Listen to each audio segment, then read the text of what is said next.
Allez, heureuse d'Anodé, ce matin, bien sûr. vous avez choisi de nous parler d'un sujet, je ne dirais pas atypique, mais un sujet quand même très intéressant. Atypique quand même. Le dressage du chien. Du chien. Sinon de l'animal en général. Et pour le faire, on ne va quand même pas rester au plateau pour parler de dressage. À moins d'amener des chiens ici. On ne pourra même pas tenir. Ceux qui ne pourraient Avec pas. le aboiement, on ne pourra pas Ça, c'est tenir. clair. Il y a de petits chiens. Ah oui, les chiens que mon invité appelle souvent. Et c'est votre invité, justement. Bien sûr, c'est mon invité Mathieu Sokeno, qu'on ne présente plus. Ça, c'est clair. Un collègue, mais qui a une passion pour les chiens, oui. Il est dans le dressage, dans la vente, un peu de tout. En tout cas, tout ce qui est lié aux chiens. Merci d'être là, Mathieu Sokeno. Bonjour le Bénin, bonjour heureuse d'Anodé, bonjour le plateau. Bonjour. Bonjour Mathieu. Alors, Souvent, sur nos signatures de reportage, les téléspectateurs ont dû remarquer M. Sokeno. C'est bel et bien lui. Voilà l'image.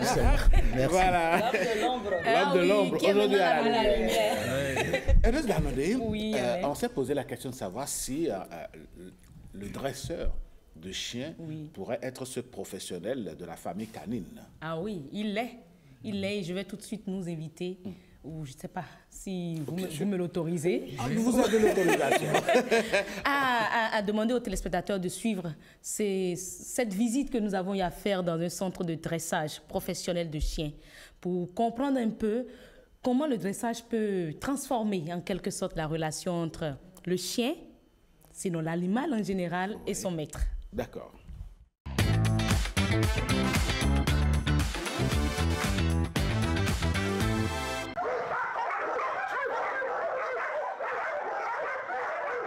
Ils aboient, ils sautent, ils tirent parfois un peu trop sur la laisse. Mais avec la bonne éducation, nos amis les chiens qui vous disent déjà bonjour à travers leur aboiement, bonjour le Bénin, peuvent devenir de véritables compagnons de vie, obéissants, équilibrés.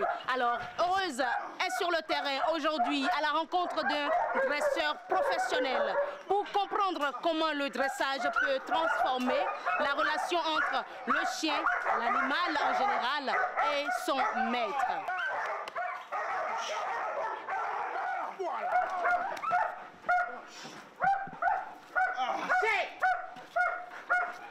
Maître, comment vous allez? Je vais très bien, chez vous. Ça va très J'espère que vous allez bien. Ouais, je comprends qu'il vous obéit parfaitement. Correctement et Je très suis bien. là, il ne me connaît pas, mais quand même, je ne peux rien craindre. Absolument. Alors, vous êtes dans ce domaine depuis combien de temps? Vous êtes dresseur professionnel. Depuis combien de temps déjà?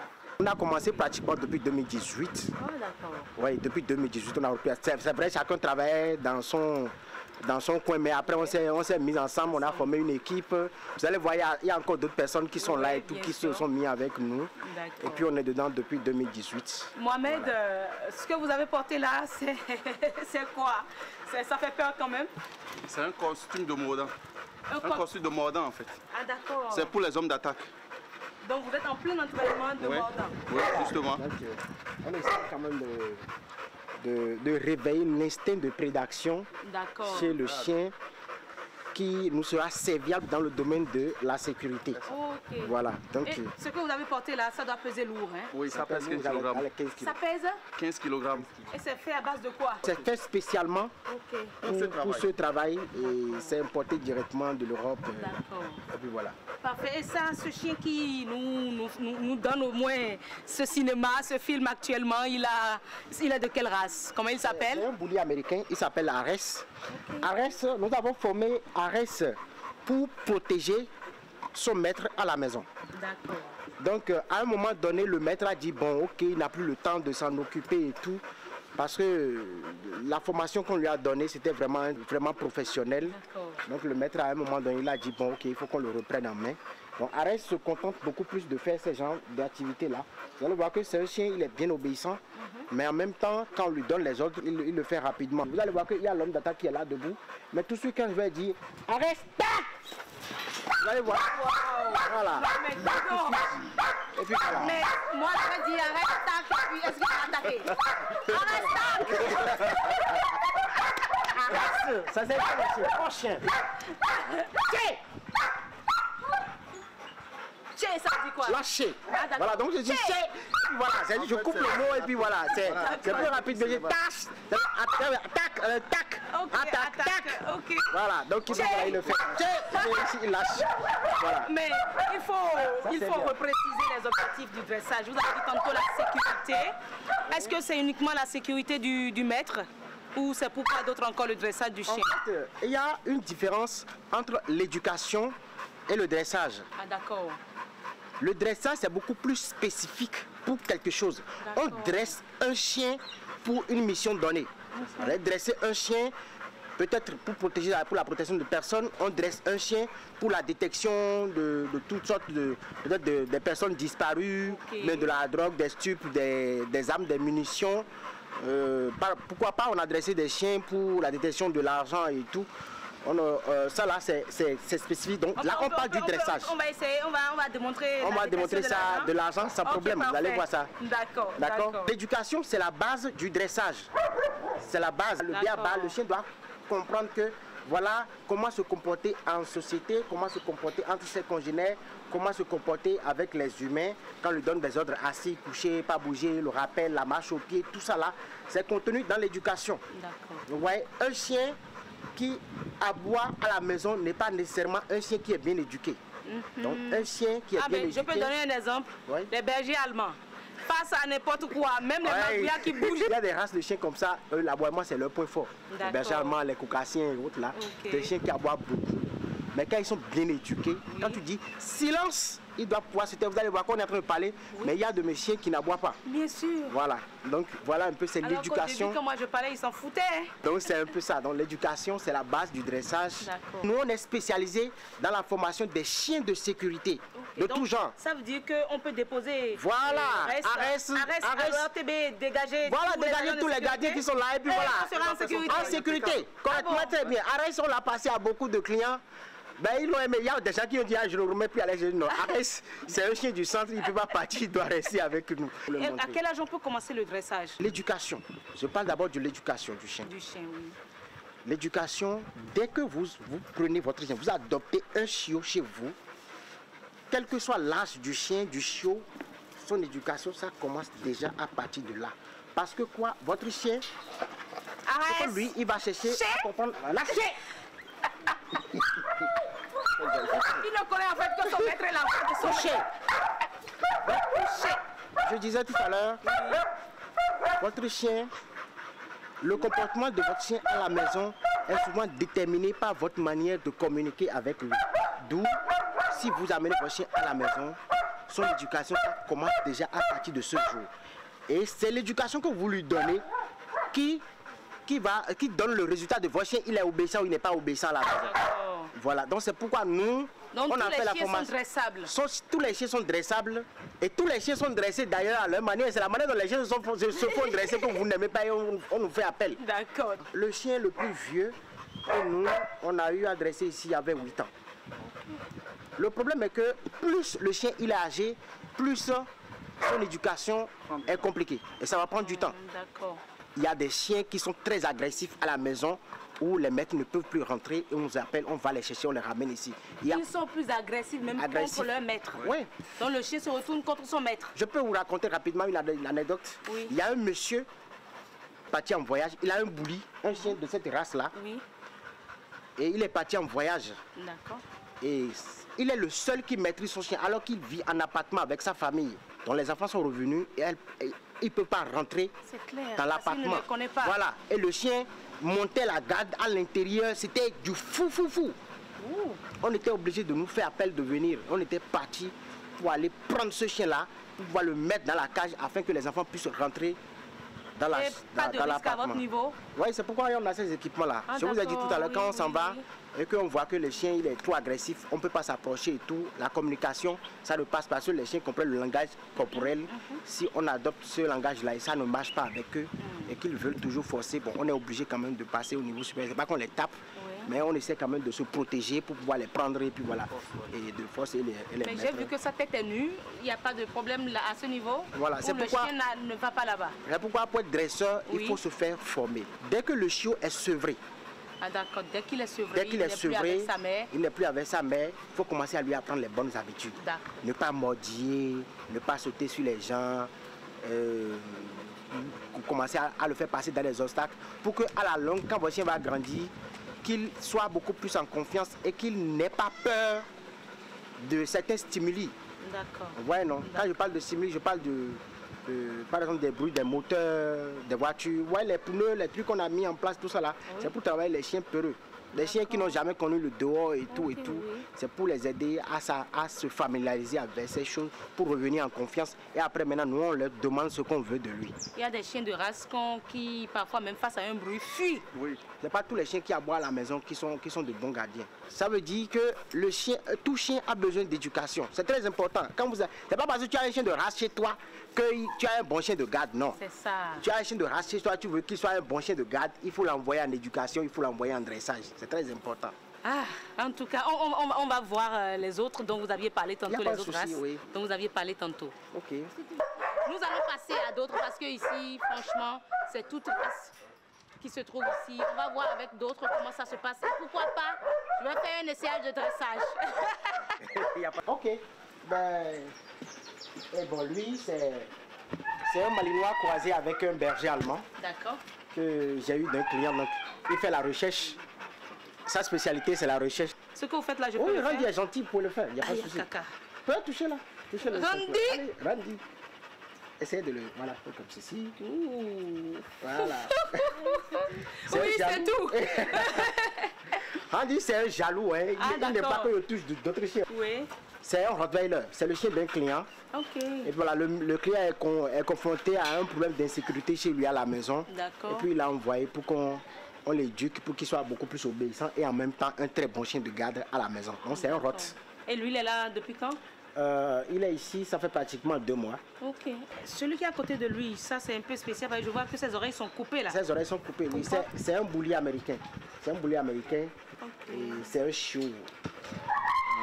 Je pense qu'il est en train d'avoir pratiquement 4 mois. 4 mois. À quel âge le chien est adulte? On peut dire qu'un chien est adulte. Le tout dépend de la race, mais pratiquement à partir de 18 mois, les chiens atteignent leur maturité à partir de 18 mois, 2 ans.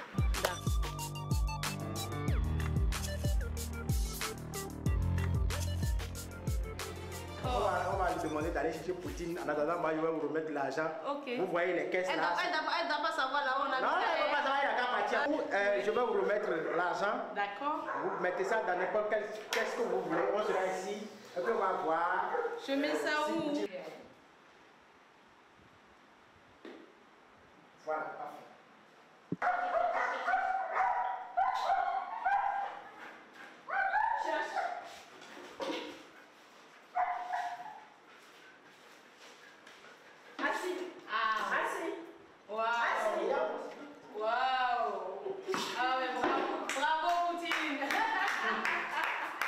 Même si vous aimez chien, vous aurez du mal à avoir une bonne relation avec votre chien à la maison. Parce que si tu n'as pas le temps pour le chien, c'est mieux de ne pas avoir un chien. Vous allez apprendre qu'il y a certains propriétaires de chiens qui se font mordre par leur propre chien. Les chiens tout le temps en cage, c'est pas bien. D'accord. C'est pas bien. Souvent, c'est toujours bon. C'est même thérapeutique. Parce que tu reviens du boulot, tu es stressé, ton chien vient t'accueillir, tu prends là-bas, tu lances, il va chercher, il revient. Tu lances, il va chercher. Ça t'occupe. Voilà, ça va t'occuper, ça va te déstresser. Et en même temps, ça renforce ta relation avec ton animal, ça renforce une sorte de complicité. C'est ça qui fait que les chiens, ils sont jaloux de vous. Ils disent, ah non, personne ne s'apprend de me mettre. Je pense que c'est une très belle transition. C'est une très belle transition que notre dresseur professionnel du jour trouve. Nous allons nous rendre chez une de vos clientes, je dirais, propriétaire de chien, qui va nous parler de sa relation avec son chien, le dressage, quel effet ça a eu dans sa relation avec son chien. Super, ça fait plaisir. On continue notre visite.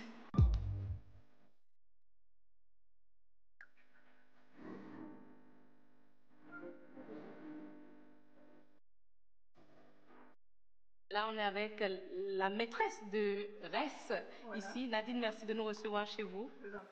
Vous avez bénéficié également des services de dresseur professionnel. Depuis le début. Alors, quel a été l'impact, je dirais, du dressage dont votre chien a bénéficié dans votre relation avec lui? Je ne voulais pas un chien d'attaque, je voulais un chien de compagnie.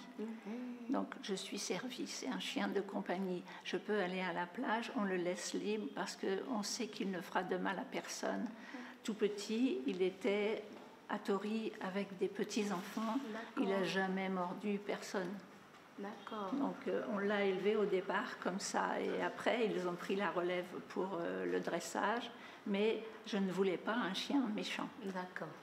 Mais c'est de quelle race? C'est un berger allemand. D'accord. Mais c'est bizarre, un berger allemand, comme on l'avait dit tantôt, c'est celui-là qui ne fait que crier à tout bout de champ. Mais depuis, entendu crier. Franchement, on n'a rien entendu depuis là. Non. Et ça grâce au dressage. Je ne veux pas qu'il crie. Wow. Mais lui, il a un instinct de garde très développé. Ok. Il aboie seulement si nécessaire. C'est un chien qui est équilibré.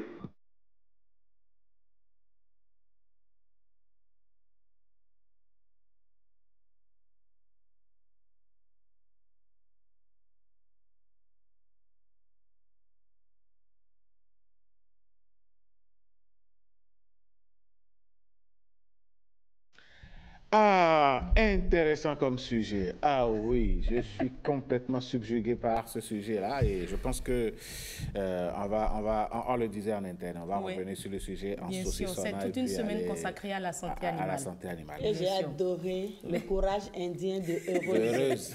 Oui. Elle est sur ses gardes, mais on voit. Elle fait comme ça. Elle était dressée sur ses gardes pendant le dressage des chiens. Alors, Mathieu Soukenou, vous qui êtes un passionné de chiens, c'est vrai, on dit le chien, c'est le meilleur ami de l'homme.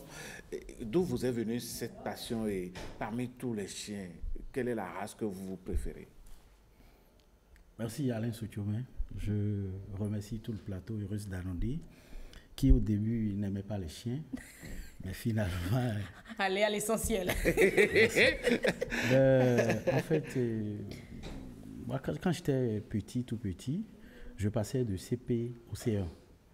On m'avait posé la question, paix à son âme, on m'avait posé la question de savoir, mais qu'est-ce que tu voulais comme cadeau? Je lui ai dit que je veux un chien. Et elle me disait, bon, va chercher toi-même. Dès que tu trouves, je te donnerai l'argent et tu vas prendre. Donc, du coup, j'ai acheté un chien qui était resté, qui a passé de très beaux moments avec nous à la maison. Et après, bon, passer à autre chose. Bon, après, moi, je dis, j'aime tellement les chiens, je ne sais pas pourquoi, je ne peux pas dire à cause de telle chose, non. Oui. C'est naturel. Mais, Mais je suis passionné des American Bully. Ah. J'aime les molosses. Pas des chiens effilés, par exemple, comme le Doberman, qui sont des chiens effilés. Des chiens comme le chien qui a fait l'exercice de mordant, là, c'est ça? Le mordant, là, c'est un American Bully, c'est des molosses. C'est des chiens qui n'ont pas trop de taille, mais qui sont costauds. Qui ont du muscle. Voilà, qui pèsent. Voilà, mais il a terrassé son ennemi, malgré la quantité, le poids, le volume de la tenue que le monsieur a portée. Donc voilà un peu, j'aime les American Bully parce que c'est des chiens doux en fait.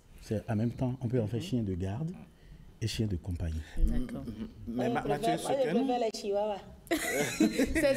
Mathieu va vous dire, les chihuahuas, ce sont ces chiens-là que lorsqu'ils sont à la maison, le voleur vient, il ramasse tout et il les ramasse aussi, il s'en va. Mathieu, on a remarqué que de plus en plus de Béninois adoptent des chiens. Il y a cette culture-là qui commence par arriver dans pratiquement toutes les maisons aujourd'hui sur une grande échelle. Il y a toujours au moins un chien à la maison. Quelle est la nécessité d'avoir un chien à la maison? Bon, les Béninois ont commencé par comprendre qu'il faut avoir un chien à la maison parce que le chien joue un grand rôle. Je vous explique. Notamment sanitaire. Oui. On a vu des images où le chien vous lapait un peu et tout ça. Oui, parce que je suis... En fait, quand... Les chiens, voilà. En fait je tiens à vous expliquer quelque chose. On n'achète pas un chien. D'accord. On adopte un chien. Okay. Le chien, dès que tu amènes le chien à la maison, le chien se dit qu'il est de la famille. Et dans le carnet, quand vous faites les vaccins, dans le carnet, il demande le nom du propriétaire. Donc, on met le nom, les coordonnées du propriétaire, la maison, la famille qui l'accueille. Tout à fait. Si vous voyez. Et c'est ce qu'on a fait avec Thiès quand on a voulu faire, on a voulu le pucer. Ce sont vos références, vos coordonnées qu'on a envoyées, ça a été pucé. C'est le chien de Heureuse qui est à la maison de Heureuse, Thiès. Vous voyez, non? C'est grâce à Mathieu qu'on l'a eu et il est intéressant, il est très bon. Mais côté sanitaire, quel aspect, quel effet ça pourrait avoir? Le chien est un peu, excusez-moi, je peux peut-être étonner les téléspectateurs. Moi, je ne classe pas les chiens dans le truc des animaux. Le chien, je peux dire, ça peut être un abus de langage. C'est un autre humain. Je vous dis la vérité. Un autre humain. Voilà, c'est pas un être humain. Merci Alain. C'est la raison pour laquelle le dresseur disait qu'il ne doit pas rester en cage. En cage, oui. Il faut qu'il sorte. C'est pas bon parce que quand le chien est tout le temps enchaîné dans la cage, le chien fait la dépression. Il devient agressif. Le chien fait la dépression. Bien sûr que oui. Vous savez, On va revenir sur vous savez ce que je propose? Oui. On va demander à Mathieu de revenir demain.